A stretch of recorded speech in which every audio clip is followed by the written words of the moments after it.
अस्सलाम वालेकुम, आप देख रहे हैं इनसाइड पाकिस्तान। मैं हूं मोहम्मद जफीर। पिंडोरा पेपर्स और चेयरमैन नैब हुकूमत के लिए दो बड़े चैलेंजेस, मनी ट्रेल, पैसा बाहर कैसे गया।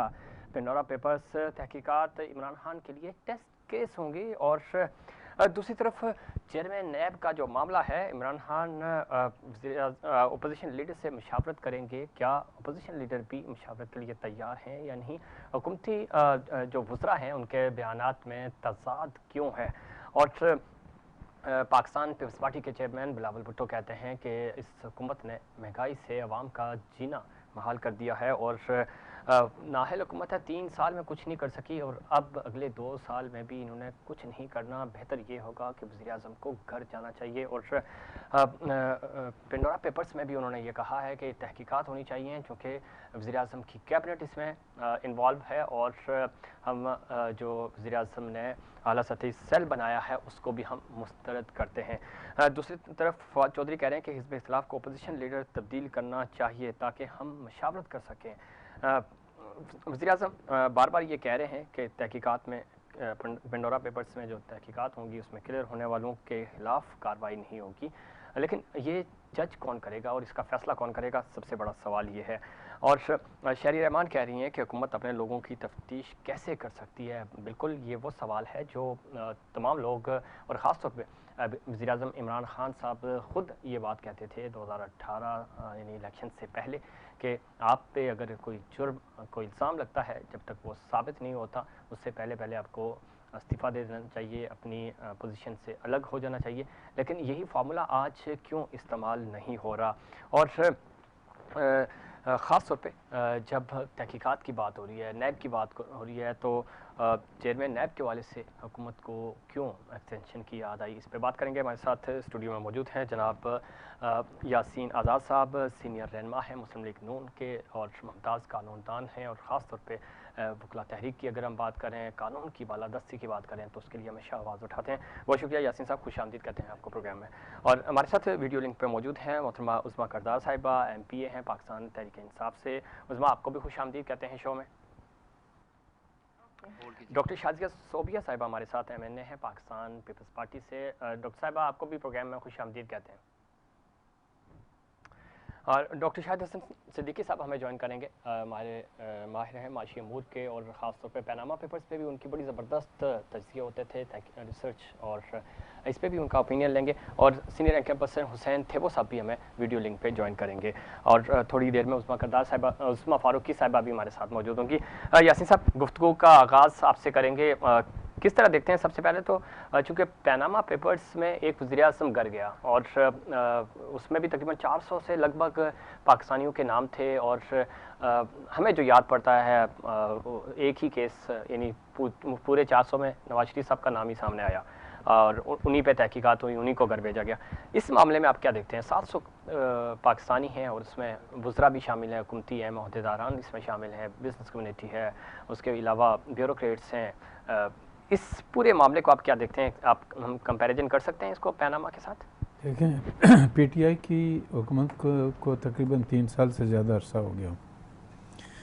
अगर इमरान खान साहब का जब वो अपोजिशन में थे, उनकी तकरीरों का अगर आप देखें, मलाज़ा करें तो आपको अंदाज़ा हो जाएगा कि आप कहाँ खड़े हैं उस वक्त उन्होंने क्या कहा। जी, पनामा के हवाले से एक लंबी चौड़ी तादाद जो लोगों की थी उनका नाम लिया गया, लेकिन पनामा में सिवाय मियाँ नवाज शरीफ के अलावा आपने किसी के ख़िलाफ़ कोई कार्रवाई नहीं की। सही। जहाँ तक पनामा का ताल्लुक़ है, पनामा में आपने मियाँ नवाज शरीफ को फ़ारग नहीं किया, बल्कि अकामा के ग्राउंड पे जाके आपने फ़ारग किया, क्योंकि बड़े लोगों ने ये बात तय कर ली थी कि प्राइम मिनिस्टर को घर भेजना है, लिहाजा उन्होंने वो बात की। और उसके बाद जब मियाँ नवाज शरीफ के अकामा के तहत उनको डिस्क्वालीफाई कर दिया गया, तो उसके बाद जमात इस्लामी के जो सरबराह हैं वो वक्तन फ़क्तन ये बात कहते रहे कि पनामा के इशू को मैं सुप्रीम कोर्ट लेके जाऊंगा, लेकिन शायद वो भी उसको लेके नहीं गए। ठीक है। मैं मौजूदा हुकूमत से ये सवाल करने में हक बजानम हूँ कि क्या पनामा का जो मामला था, आपको 3 साल से ज़ायद का अरसा हो गया, आपने हुकूमत में आने के बाद क्या पनामा के मामले में किसी किस्म की कोई इन्वेस्टिगेशन की? ठीक है। किसी और आदमी के ख़िलाफ़ तहकीकात की? नहीं की, बिल्कुल नहीं की। सही। इसका मतलब है वो एक साजिश थी एक्स प्राइम मिनिस्टर मियां नवाज शरीफ के ख़िलाफ़, और उसमें आपने उनको हटाना था, आप में उसमें कामयाब हो गए। ठीक। अब असूलों की बात करते हैं, अगर तो असूलों की बात करते हैं तो फिर पनामा के बाद जो ये पंडोरा पेपर सामने आया है, पंडोरा पेपर में बहुत सारे मिनिस्टर ऐसे हैं जो आज भी मौजूदा हुकूमत के साथ कैबिनेट के अंदर बैठे हुए हैं। इवन शौकत तरीन जो वज़ीर ख़ज़ाना है उसकी तकरीबन 4 के करीब कंपनियां निकली हैं। अब उसकी वजाहत कोई देते हैं, जो भी दे मर्ज़ी दे, लेकिन मैं हैरान हूँ कि आज प्राइम मिनिस्टर ये कहते हैं कि पहले कमेटी बनेगी, वो तहकीकात करेगी, तहकीकात करने के बाद वो डिक्लेयर करेगी, अगर वो डिक्लेयर करती है कि फ़लाँ आदमी इन्वॉल्व है तो तब एक्शन होगा, वरना नहीं होगा। इस पर यासिर साहब ये ना अच्छा ना होता, वज़ीर आज़म कहते हैं कि जिनके नाम आए आप रिज़ाइन करें अपने ओहदों से, और खुद सुप्रीम कोर्ट को कहते हैं कि जी आप तहकीकात बिस्मिल्लाह करें और अपनी मर्जी की JIT बनाएं और शुरू करें काम। देखें, असूलों की बात अगर करना है ना, तो आप उस वक्त आपने उस प्राइम मिनिस्टर के मतलब कहा था कि prime minister should step down. ठीक। आज हम ये मुतालबा करते हैं कि आपके साथ जिन लोगों का पंडोरा पेपर में आया है, अगर आप में इखलाकी ज़रूरत है तो मेहरबानी करके उनको कहें कि स्टेप डाउन करें, उनके ख़िलाफ़ इन्वेस्टिगेशन करें, इन्वेस्टिगेशन करें ताकि वो किसी किस्म की मदाखलत इन्वेस्टिगेशन न कर सकें। पाकिस्तान तहरीक इंसाफ से उस्मा करदार साहिबा हमारे साथ मौजूद हैं। उस्मा, आपने गुफ्तगू सुनी, यासीन आज़ाद साहब ये कह रहे हैं कि असूल तो फिर ये था जिस तरह आपने पहले अपने पैरामीटर्स सेट किए कि कैबिनेट के जिन जिन लोगों का नाम आया है या जिनकी एफिलिएशन है पाकिस्तान तहरीक इंसाफ से, उनको ओहदों से अलग किया जाता और उसके बाद तहकीकात होती हैं। अगर वो गिल्टी फील करते तो उनको सजाएं मिलती और नहीं होते तो वापस ओहदों पे आ जाते। क्या कहेंगी? जी, बहुत शुक्रिया आपने मुझे इनवाइट किया। एक तो मुझे बड़ा अफसोस होता है जब नून लीग के जो लोग हैं वो सुप्रीम कोर्ट पे इतने सवालिया निशान लगाते हैं, हमारे इदारों की जो एक तकरीम और ताज़ीम है उसके बजाय उनको कंट्रोवर्शियल बनाने की कोशिश करते हैं। इनके जो नवाज शरीफ हैं उसको इमरान खान ने नहीं उनको डिक्लेयर किया था कि ये ना सादिक है ना अमीन है, ये सुप्रीम कोर्ट ने किया था। और इनको पनामा में एक ही प्रॉब्लम आई थी कि ये मनी ट्रेल नहीं दे सके थे। जो प्राइम मिनिस्टर शुरू से कहते आ रहे हैं कि एक मुल्क में जो सबसे बड़ा जुल्म आप लोगों पे कर सकते हैं कि टैक्स पेयर का पैसा जो है वो आप मनी लॉन्डर करके बाहर ले जाइए। $1 ट्रिलियन ऐसे हैं जो कि डेवलपिंग कंट्रीज से हर साल जो है बाहर जाके किसी सेफ हेवन में पार्क हो जाते हैं, और मुल्क के जो मुल्क की लोगों के ऊपर पैसा लगना चाहिए वो खुर्द हो जाता है। अब प्राइम मिनिस्टर इमरान खान जो है वो बिल्कुल इससे उनका मुख्तलिफ केस था। उन्होंने 40 साल की अपनी मनी ट्रेल दी थी जिसकी वजह से वो सादिक और अमीन डिक्लेयर हुए थे। कोई आसान नहीं था सारी रसीदें लानी और सारी जो प्रूफ जो है देने। ये भी चाहिए था कतरी खत के अलावा कुछ ले आते तो ना सुप्रीम कोर्ट उनको डिक्लेयर करती कि ना अहल हो गए हैं। अब आते हैं जी मौजूदा पेंडोरा पेपर्स पे। आपने कहा कि इन्होंने इस्तीफे क्यों नहीं लिए।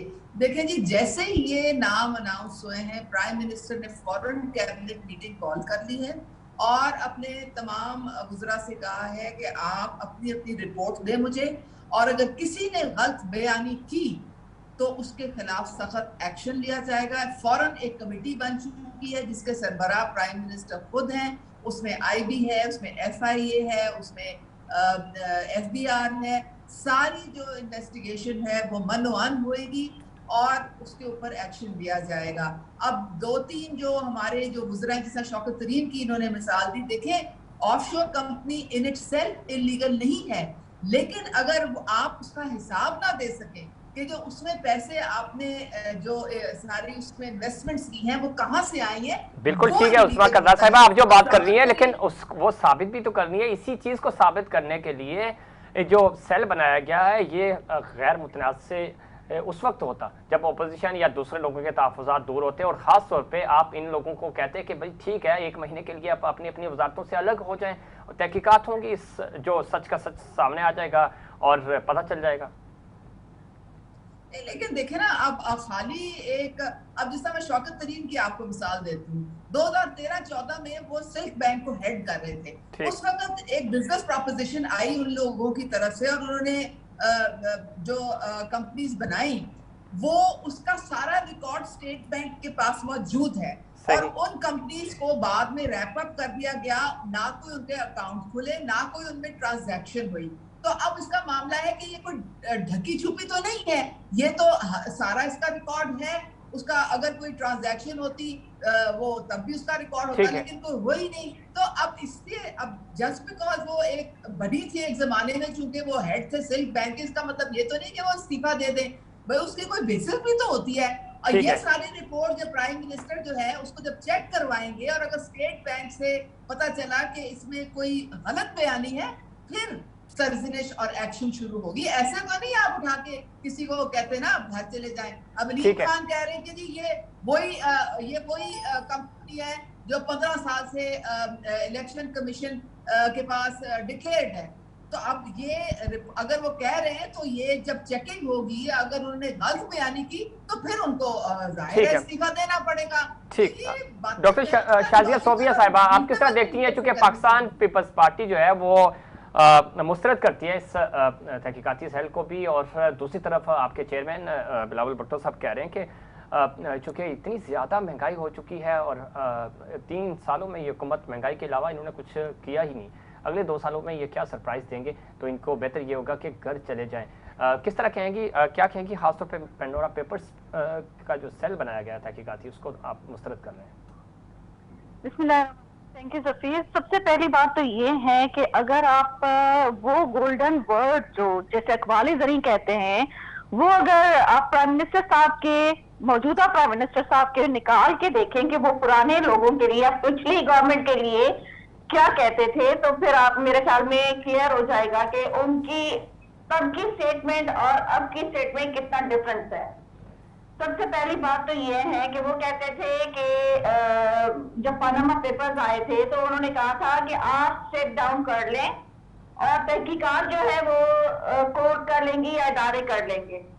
तो अब ये खुद क्यों कमीशन या कमेटी बना रहे हैं, और वो भी फाइनेंस मिनिस्टर के लिए बन रही है, स्पेशली जिनके नीचे एफबीआर काम करता है। तो ये चीजें देखिए कि आप कहाँ से कॉन्ट्रडिक्शन आपकी बातों में आ रही है, और ये देखें कि आपकी पिछली जो आपकी कमेटी बनी थी, चाहे वो गंदम के मामले पे थी, चीनी के मामले पे थी, दवाइयों के मामले पे थी, रिंग रोड पे थी, जितनी भी कमेटियां बनी है, जितने भी कमीशन बनी, उनका क्या रिजल्ट आया? सबको आपने क्लीन चिट दे दी है। तो यहाँ पे भी आपने अपने लोगों को क्लीन चिट देने के लिए, एक लोगों को सेटिस्फाई करने के लिए आपने कमीशन बना दी है कि देखिए जी हम सादिक और अमीन हैं और हम जो है तहकीकात करवा रहे हैं, लेकिन एंड में आपने सबको दे देनी है क्लीन चिट।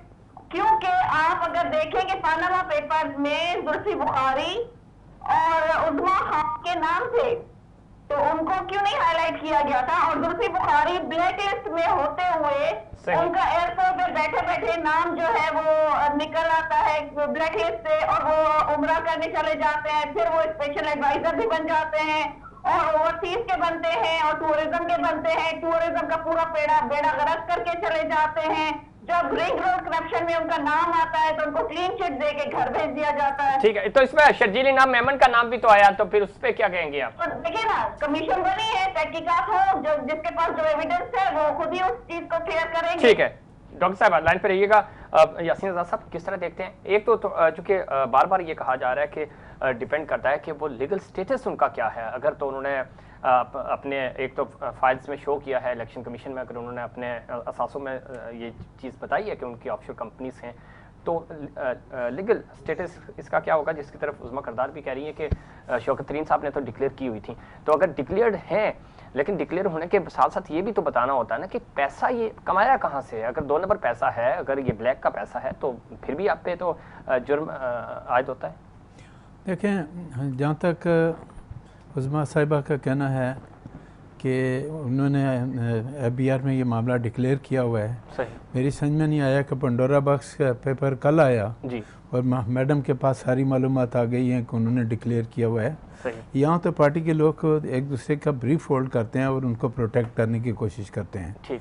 मैं तो ये कहता हूँ कि जिन लोगों के नाम आए हैं, ज़ाहिर है कि जिस तरह अभी सुबिया ने कहा कि आप वज़ीर ख़जाना हैं और FBR आपके कंट्रोल में है, आप रिकॉर्ड को टेम्पर कर सकते हैं, आप रिकॉर्ड को ख़राब कर सकते हैं एज ए वज़ीर ख़जाना। ठीक। तो अगर आपको फेयर इन्वेस्टिगेशन करनी है तो फिर ज़रूरी है कि वज़ीर ख़जाना हो या इनका कोई और मिनिस्टर हो, पहले वो रिज़ाइन करे, इन्वेस्टिगेशन को ज्वाइन करे, अपने आप को इनोसेंट डिक्लेयर करे और फिर वापस वजारत में आ जाए, कोई फ़र्क नहीं पड़ता। जैसे डॉक्टर शाज़िया भी कह रही थी कि ज़रा FBR तो बिल्कुल उनके कंट्रोल में, कंप्लीट कंट्रोल में है।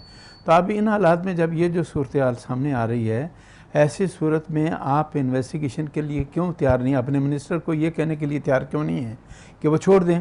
क्योंकि इनको ये पता है कि जो हमारे मिनिस्टर हैं, इनकी गवर्नमेंट जो कायम है वो हार्डली 4 या 5 वोटों से कायम है। सही। 4-5 मिनिस्टर भी अगर इनके निकल जाते हैं तो ऐसी सूरत में हुकूमत के लिए काफ़ी मुश्किल सूरत हाल पैदा हो जाएगी और प्राइम मिनिस्टर इतना बड़ा रिस्क नहीं ले सकते। मैं हैरान हूँ कि हमारे PTI के दोस्त बार बार कहते हैं कि इमरान खान को ऑनरेबल सुप्रीम कोर्ट ने अमीन और सादिक डिक्लेयर किया, और तो मैं फिर सवाल ये करने में हक जानम हूँ कि आप दूसरों के खिलाफ इल्ज़ामात लगाते हैं। सही। तो हम ये जो मदीने की रियासत के वारिस बने हुए हैं, हम ये कहते हैं कि आपकी बहन के खिलाफ एलिगेशन है 60 अरब का, क्या आप में हिम्मत है कि अपनी बहन के खिलाफ इन्वेस्टिगेशन कर सकते हैं कि वो 60 अरब की दौलत यहाँ से अमेरिका कैसे गई? कोई आदमी इन्वेस्टिगेट, इनकी सिस्टर को क्लियर चिट किसने दी? ऑनरेबल सुप्रीम कोर्ट ने दी कि 4 करोड़ रुपया फाइन करना है। कुछ फाइन उन्होंने जमा किया, बाकी अमाउंट जमा हुई या नहीं हुई? आज दिन तक प्राइम मिनिस्टर की ज़बान से मैंने एक अल्फाज ये नहीं सुना जिसमें उन्होंने कहा कि मेरी सिस्टर किसी किस्म के करप्शन के अंदर, मनी लॉन्ड्रिंग के अंदर इन्वॉल्व नहीं है। तो मैं ये कहता हूँ कि आप पूरी ईमानदारी और दयानतदारी से बात करें। जब आप दूसरों पे इल्ज़ामात लगाते हैं तो खुल के लगाते हैं, या कोई आप पे इल्ज़ाम लगाता है तो आप कहें जी, कहते हैं कि आप अदालतों में चले जाएं। आप क्यों नहीं अदालतों में जाते? आपको किसने रोका है?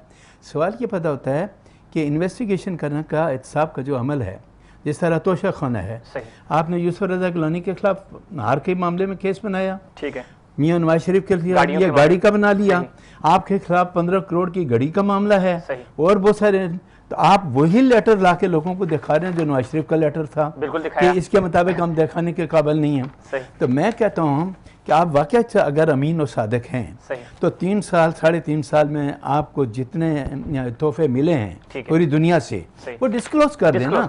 आप मुल्क का नाम मत बताएं, आप कहेंगे जी फलां जगह से, लेकिन वो चीज़ आप बताने के लिए तैयार नहीं है। अभी सीरियस एलिगेशन आया कि वो 15 करोड़ की जो घड़ी है वो कहाँ बेचने के लिए कोशिश की गई। जिस शहजादे ने आपको वो घड़ी दी थी उसने क्या कहा कि ये घड़ी खरीद लें आप। तो ये तमाम तमाशा बंद करें, अमीन और सादिक के रब्त को खत्म करें। ये बड़ी सिर्फ PTI नहीं, तमाम पॉलिटिकल स्टेक होल्डर जितने भी हैं, बड़ा अफसोस का मुकाम होता है कि जब आपको दिया गया, यानी स्टेट को दिया गया गिफ्ट जो है वो सेल आउट हो जाता है या सेल करने की कोशिश की जाती है, इस तरह का इल्ज़ाम लगता है। और वैसे ही आपके पास इतने रिसोर्स होते हैं कि आप के पास अगर 10, 12, 15 करोड़ ना भी आए तो कोई फ़र्क नहीं पड़ता, लेकिन क्यों इस तरह की चीज़ें की जाती हैं? और हम इथिकली यानी पॉलिटिकली हम इतने कमज़ोर हो गए हैं और इतने नीचे गिर गए कि हम स्टेट टू स्टेट जो गिफ्ट्स आते हैं उनको भी सेल करने की कोशिश करते हैं। ऐसा क्यों है? और हमारी सियासत में ये एक दूसरे को नीचा दिखाने की जो कोशिशें की जाती हैं, इल्ज़ामात लगते हैं, वीडियो स्कैंडल्स आते हैं, या इस तरह की जो गंदी सियासत की जाती है, इससे हम कब बाहर आएंगे? अब चूँकि एक माहौल बन गया था, बड़ा अच्छा था, और हम देख रहे हैं कि वो 90s की सियासत जो है वो अब रिपीट होती हुई हमें नज़र आ रही। इस पर बात करेंगे, लेकिन उससे पहले कमर्शियल ब्रेक।